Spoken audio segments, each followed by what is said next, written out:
우리가 믿습니다. 하나님, 다음 세대를 위하여 끊임없이 기도하는 우리 교회를 하나님께서 축복하여 주시고, 하나님, 아이들이, 우리 청년들이 결혼하고 아버지 하나님 자녀를 낳고 이 자녀들이 하나님 안의 은혜 가운데 잘 자라나는 것이 하나님 축복인 것을 우리가 믿사오니, 하나님께서 은혜를 더하여 주시옵시고, 하나님, 부모들의 기도를 응답하여 주시어서 이 아이들이 부모의 기도로 자라날 수 있도록 도와주시옵소서. 부모의 신앙을 본받아 자라날 수 있도록 하나님께서 허락하여 주시옵소서. 가정에서부터 하나님을 잘 섬기는 가정으로 채워주시옵시고, 아버지 하나님이 커서도 주님을 떠나지 아니하며 언제나 주님 앞에 있을 수 있는 하나님의 귀한 자녀들 되도록 하나님께서 인도하여 주시옵소서. 세상이 너무나도 무섭고 세상이 너무나도 아버지 두렵습니다. 하나님이 세상 가운데 살아갈 수 있도록 하나님께서 은혜를 베풀어 주시옵시고 능력을 베풀어 주시옵소서. 하나님, 우리가 다 지킬 수 없음을 고백합니다. 하나님이 지키셔야 하오니 하나님께서 도와주시옵소서. 우리 청년들과 청소년들이 함께 모여 오늘 가을밤에 찬양 집회를 합니다. 하나님, 날씨를 허락하여 주시옵시고 가장 좋은 여건으로 하나님께서 은혜 베풀어 주셔서 하늘 문을 여시고 이 아이들이 정말 목청껏 아버지의 마음을 다하여 하나님의 찬양을, 하나님께 드리는 찬양을 아버지 하나님 받아 주시옵시고, 아버지 하나님 좋은 일기 허락하여 주시며 환경을 허락하여 주시옵시고, 많은 사람들에게 이 찬양의 목소리가 전달되게 하여 주시옵시고, 아버지 하나님, 주님 앞에 아버지 하나님 이들도 돌아오는 역사가 있게 하나님 허락하여 주시어서 한 영혼이라도 더 살리게 하시고 한 영혼이라도 더 구원받게 하여 주시옵소서. 하나님, 하나님의 은혜로 우리를 축복하시고 이 시간 예배드릴 때 하나님의 성령으로 충만케 채워주시옵시고, 하나님, 주님의 은혜가 이 자리에 가득하게 하여 주시옵소서.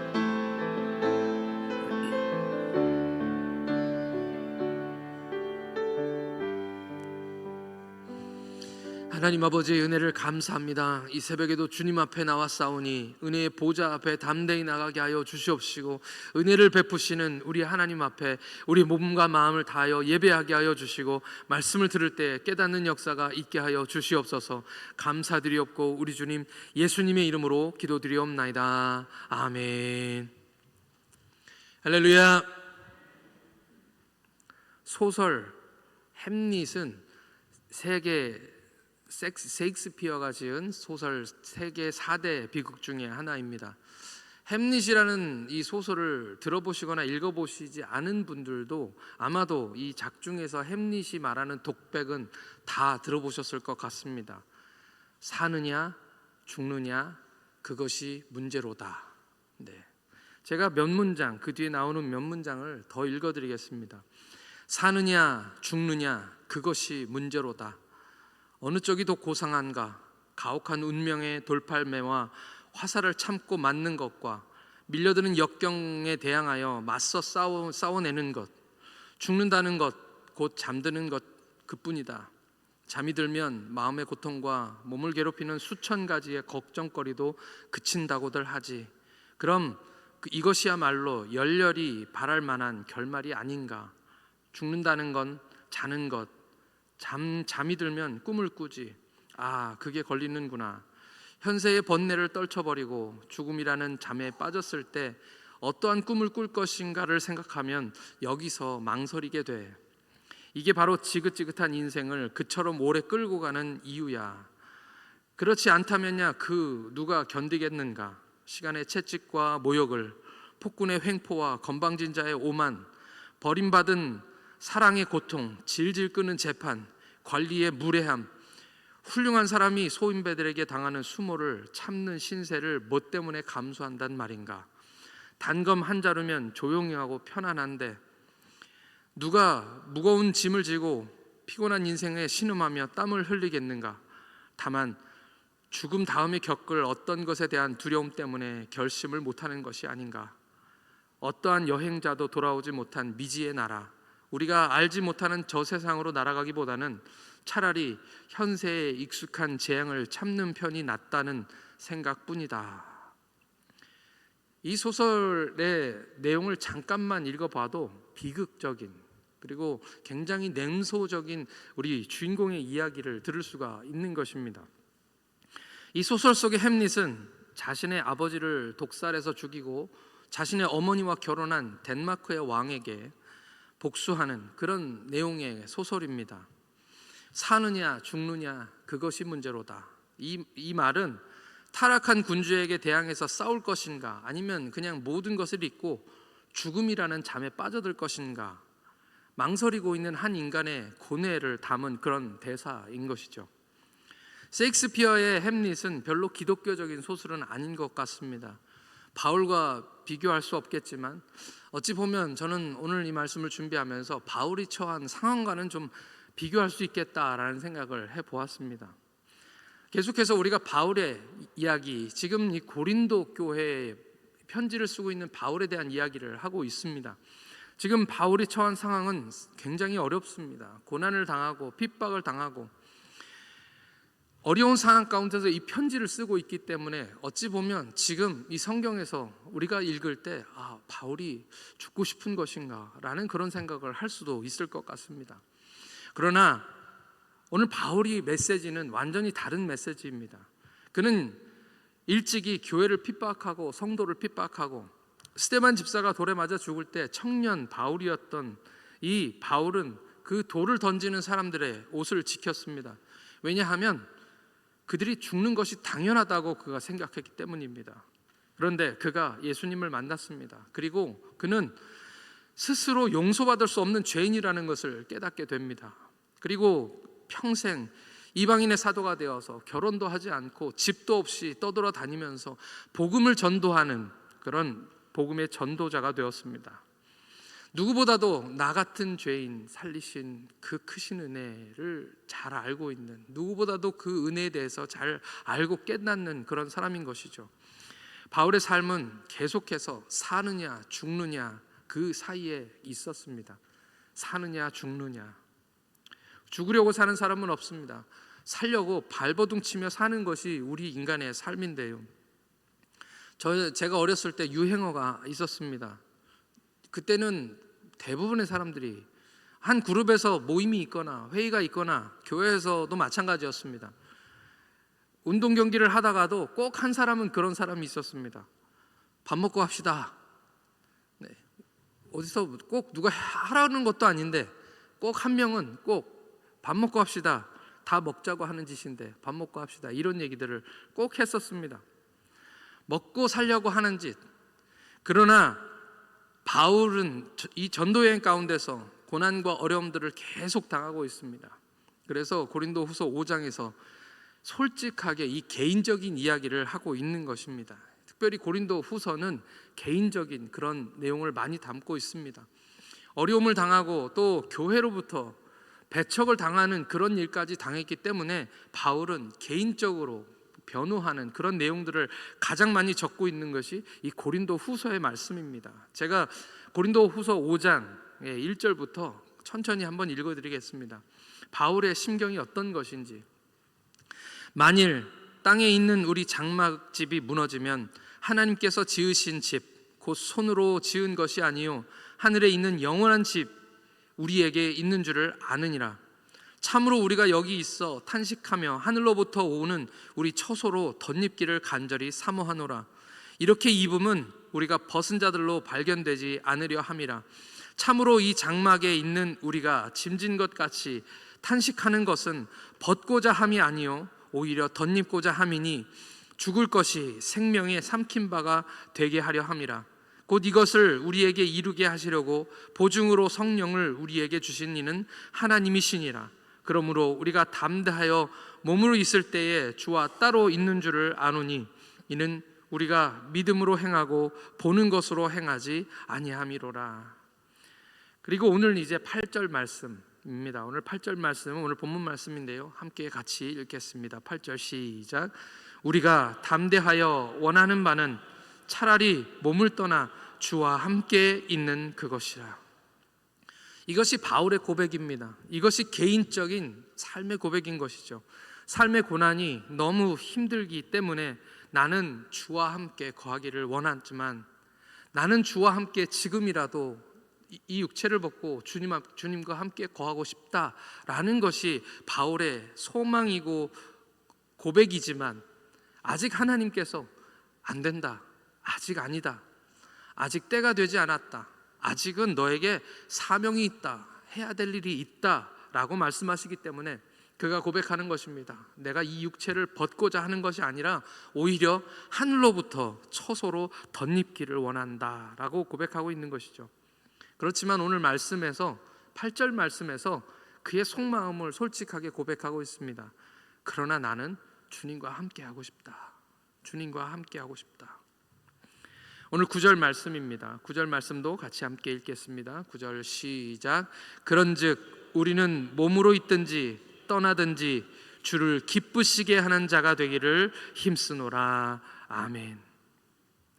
바울의 속마음은 주님과 함께 거하고 싶다는 고백입니다.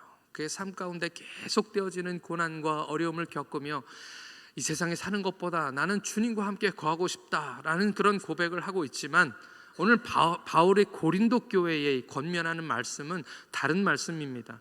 이 고린도 교회에게 말씀하고 싶은 것은 죽고 사는 것이 중요한 것이 아니라 몸으로 있든지 이 몸을 떠나든지 주를 기쁘시게 하는 자가 되기를 힘쓰노라. 할렐루야. 바울은 그런 삶을 살았습니다. 잠깐만 살펴보아도 우리는 그런 삶이 어떤 삶인지 알고 있습니다. 그의 삶 가운데서 1차, 2차 계속되어지는 전도 여행 가운데 그의 몸은 지치고 아프고 늙어져 가고 있습니다. 이제 3차 전도 여행을 마치고 급히 그 모든 일정을 마치고 예루살렘으로 오순절이 되기 전에 돌아가야 되는 그런 상황에 처해 있을 때, 가는 곳마다 신기하게도 많은 성도들이 예루살렘으로 가지 말기를 간곡히 그에게 부탁합니다. 그의 손을 잡고 끌면서 이번에 가시면 안 됩니다. 바울 선생님, 가시면 큰일 납니다. 라고 그렇게 간절하게 사람들이 이야기합니다. 어떤 사람은 바울의 허리띠를 가져다가 그 손발을 묶고 찾아와서 이 띠의 주인이 예루살렘에서 이렇게 결박당할 것, 그것을 예언하기까지 합니다. 바울도 이제 그 이야기를 들으면서 마지막 일정을 마치면서 그 마음속에 왜 걱정이 안 되겠습니까? 예루살렘으로 가는 일정, 평생을 고난과 어려움과 죽음과 직면해서 살았던 사람이 이제는 예루살렘으로 가면 모든 것이 끝이 난다라는 그런 상황인 것이죠. 몸도 불편하고 지금까지 있었던 많은 고난들을 겪었는데 이 여행이 이제 마지막이라는 것입니다. 그리고 그 3차 전쟁 마지막에 이제 드로아라는 곳에서 마지막 집회를 하는데요, 거기서 우리가 아는 유명한 사건이 일어납니다. 그 저녁에 사람들이 예배를 드리는데 3층에서 유두고라는 청년이 떨어져 죽어버린 것입니다. 엄청난 일이죠. 예배 시간에 누가 그 3층에서 떨어져 죽는다는 것입니다. 이런 일이 일어나면 교회는 위기에 빠집니다. 어찌 보면 많은 사람들이 생각할 때 어떻게 교회에서 그런 큰 사고가 일어날 수 있나, 큰 시험거리가 될 수밖에 없는 것이죠. 그런데 바울이 기도하며 그가 살아나는 역사를 경험합니다. 성찬을 하며 예수님의 부활, 예수님이 다시 살아나심을 사람들과 함께 말씀을 나누는 중에 이 일이 일어난 것입니다. 그들의 보는 눈앞에서 이 유두고가 다시 살아나는 부활의 경험을 그들이 하게 된 것입니다. 그리고 성경을 읽어보면 모든 사람들이 성령에 충만해집니다. 그리고 그날 저녁 아무도 잠을 자지 못하고 밤새도록 바울과 함께 말씀을 나누고 성찬을 나누는 그런 장면들을 보게 되는 것이죠. 잠도 한 잠 못 잤는데 다음날 일찍 바울은 서둘러서 이제 예루살렘으로 가는 일정을 서두릅니다.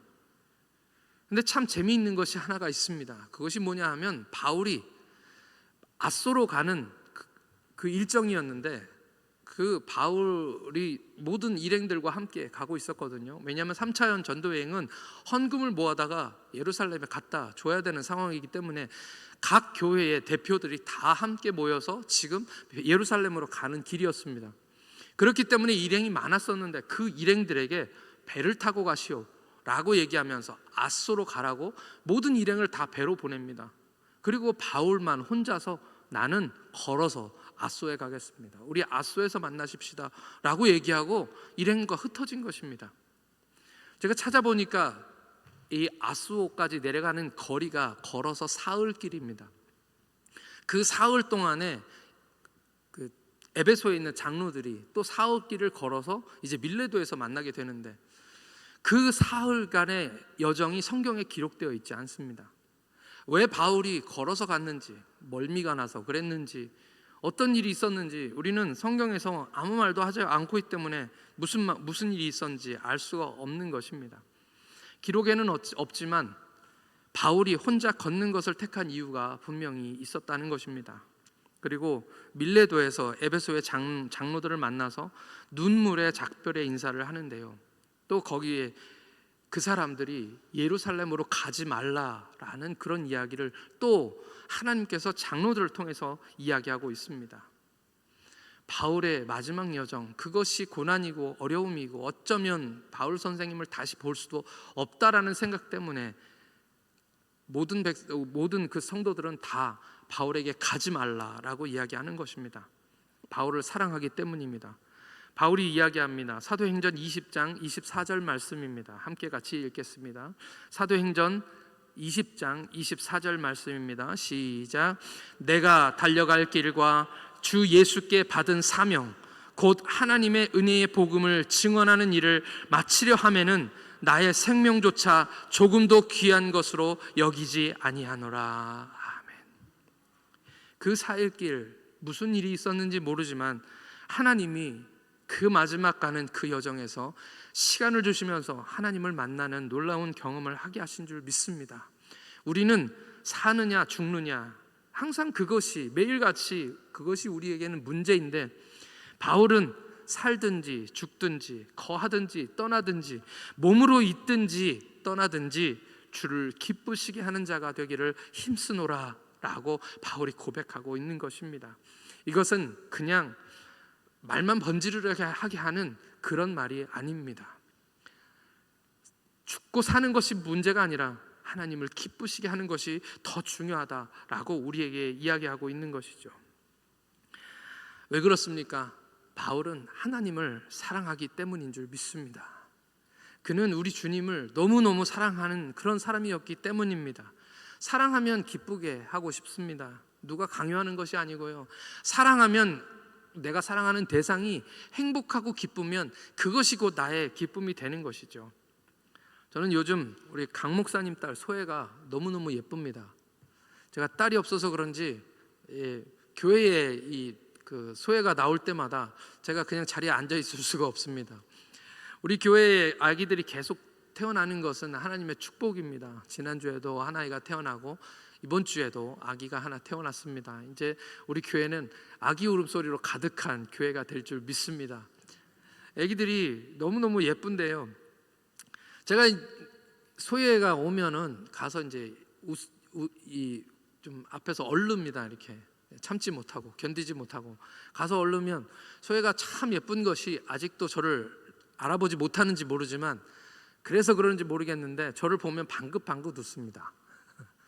그러니까 그거 웃기려고, 그 웃는 거 보려고 계속 또 얼르게 되고, 제가 막 얼르고 있는 모습이 참 바보스럽습니다만은 그래도 어쩔 수 없습니다. 이쁘니까 계속 웃기고 싶은 거죠.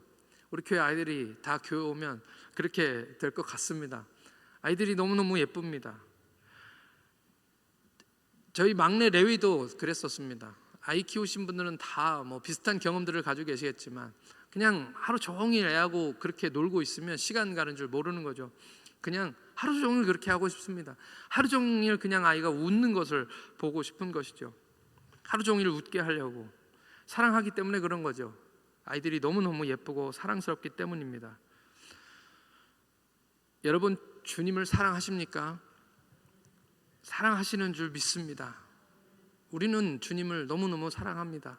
그렇기 때문에 이 새벽에도 주님 앞에 나와 이렇게 예배하고 주님을 예배하는 것이죠. 우리 모두는 다 주님을 사랑합니다.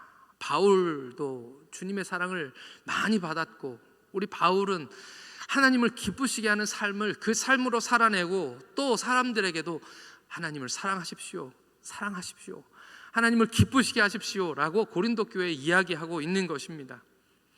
바울이 사랑을 특별히 많이 받아서일 수도 있겠습니다. 그러나 우리 중에 하나님께 바울만큼 사랑 못 받은 사람 있으십니까? 나는 바울보다 사랑을 못 받았다, 하나님께 사랑을 못 받았다 하시는 분은 혹시 있으십니까? 바울 같은 분이 그만큼 사랑을 받으셨다면 아마 우리 같은 죄인은 더 받은 것입니다. 우리 같은 사람은 주님께 사랑을 더 많이 받은 것입니다. 왜냐하면 죄가 있는 곳에 은혜가 넘치기 때문입니다. 죄인들이 구원받는 것은 그만큼 하나님의 사랑을 많이 부어주셨다라는 그런 뜻인 것이죠. 그렇게 사랑을 많이 받은 우리가 주님을 사랑하는 것은 마땅한 일인 줄 믿습니다. 아직 우리는 주님을 위해 죽겠습니다 라고 고백하지는 잘 못하는 것 같습니다. 저부터도 바울처럼 주님을 위해 살다가 주님을 위해 그렇게 죽고 싶습니다. 주님이 마지막 시험을 우리에게 하실 때 많은 사람들이 지구 곳곳에서 예수를 믿기 때문에 고난을 당하고 죽임을 당하는데 그 자리에 제가 있으면 정말 나는 주님을 위해서 당당하게 죽겠습니다 라고 정말 이야기할 수 있을까요? 지금은 제가 할 수 있다라고 할지 모르지만 그때 가면 어떻게 될지 잘 모르겠습니다. 그것이 연약함입니다. 하지만 그런 자신은 없을지라도 살든지 죽든지 주님을 기쁘시게 하기를 힘쓰는, 그렇게만이라도 애쓰시는 저와 여러분들 되시기를 예수님의 이름으로 축복합니다. 아직 살아있으니까 주님을 기쁘시게 하고 오늘 찬송처럼 숨질 때 되도록 늘 찬송하면서 마지막 구순간까지 주님을 기쁘시게 하기를 힘쓰시는 저와 여러분들이 되시기를 예수님의 이름으로 축원합니다. 다 함께 이 시간 기도하겠습니다.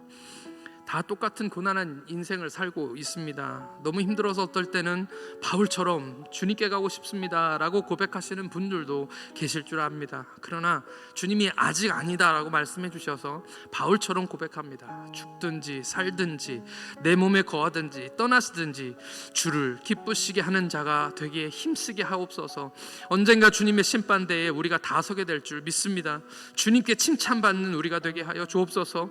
주님을 기쁘시게 하는 우리 모두가 되게 해달라고 주여 한번 부르시고 다 같이 함께 기도드리겠습니다. 주여, 하나님 아버지, 주님의 사랑과 은혜가 오늘 우리를 감고 가신 줄 믿습니다. 나를 위하여 십자가에 달려 죽으신 주님의 은혜와 사랑이 오늘 우리를 감고 나시는 줄 믿습니다. 하나님, 나는 주님을 위해 죽겠습니다. 주님을 위해서는 죽음도 아버지 마다하지 않겠습니다 라고 얘기하고 싶지만 아버지 하나님, 여전히 연약한 모습 속에 있습니다. 여전히 아버지 하나님, 나는 아버지 하나님 주님 앞에 부족한 자임을 고백합니다. 아버지 하나님, 바울처럼 살고 싶지만 아버지 그렇게 살지 못함을 하나님 용서하여 주옵소서. 그러나 아버지 하나님, 주님께서 우리에게 말씀하시기를 아버지 하나님이여 주님을 기쁘시게 하는 자가 되기를 힘쓰라고 말씀하셔서 하나님 아버지, 오늘도 주님 내 마음속에 다짐하며 하나님 주님을 기쁘시게 하는 자가 되기를 힘쓰겠습니다. 하나님, 주님을 기쁘시게 하기를 원합니다. 주님 기뻐하시는 일이 무엇인지 하나님 알게 하여 주옵소서. 주님이 무엇을 좋아하시는지 하나님 주님을 기쁘시게 하기를 위하여 아버지 힘쓰도록 우리 마음 허락하여 주옵소서. 하나님의 말씀을 따라 살게 하여 주시옵시고 주님을 위하여 충성하는 자들 되도록 하나님께서 허락하여 주시옵소서.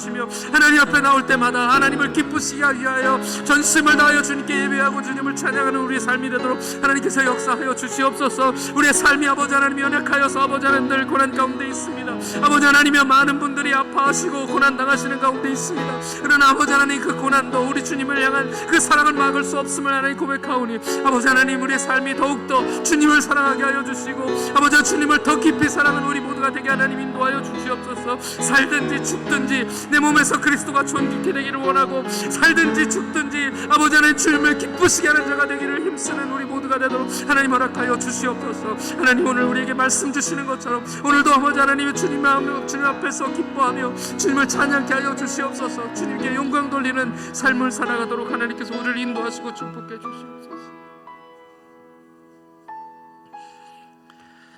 주님 은혜와 사랑에 감사합니다. 우리도 그 크신 사랑을 받았습니다. 우리도 주님의 십자가의 은혜로 구원받았고 용서받았고 씻음받았고 주님의 자녀가 되었습니다. 하나님의 은혜인 줄 믿습니다. 주님의 사랑인 줄 믿습니다. 삶이 힘들고 어려울 때 눈을 들어 우리 주님을 바라봅니다. 주님과 함께 하고 싶지만 아직도 할 일이 있다 말씀하셔서 주님을 기쁘시게 하려고 살아갑니다. 살든지 죽든지 우리 몸에서 그리스도가 존귀케 되게 하여 주시옵소서. 자기 생명을 조금 더 귀한 것으로 여기지 않고 주님을 위해 죽는 것을 두려워하지 않았던 바울처럼 그렇게 살지는 못할지라도 우리 살아 숨을 쉬는 동안에 주님을 사랑하고 주님을 기쁘시게 하는 우리 모두가 되게 하여 주셔서 언젠가 우리도 그리스도의 심판대 앞에 설 때에 칭찬받게 하여 주시옵소서. 이 시간 사랑하는 아버지를 주님께 떠나보낸 가족들이 있습니다. 슬픈 마음을 위로하여 주시고 목사님 말씀을 통하여 큰 은혜를 허락하여 주옵소서.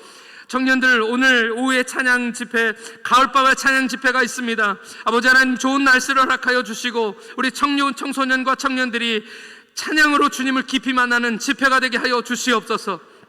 오늘 하루도 주님을 기쁘시게 하기를 힘쓰는 우리 모두가 되게 하실 줄을 믿사오며 우리 주님 예수님의 이름으로 기도드리옵나이다. 아멘. 하늘에 계신 우리 아버지, 아버지의 이름을 거룩하게 하시며 아버지의 나라가 오게 하시며 아버지의 뜻이 하늘에서와 같이 땅에서도 이루어지게 하소서. 오늘 우리에게 일용할 양식을 주시고 우리가 우리에게 잘못한 사람을 용서하여 준 것 같이 우리 죄를 용서하여 주시고 우리를 시험에 빠지지 않게 하시고 악에서 구하소서. 나라와 권능과 영광이 영원히 아버지의 것입니다. 아멘.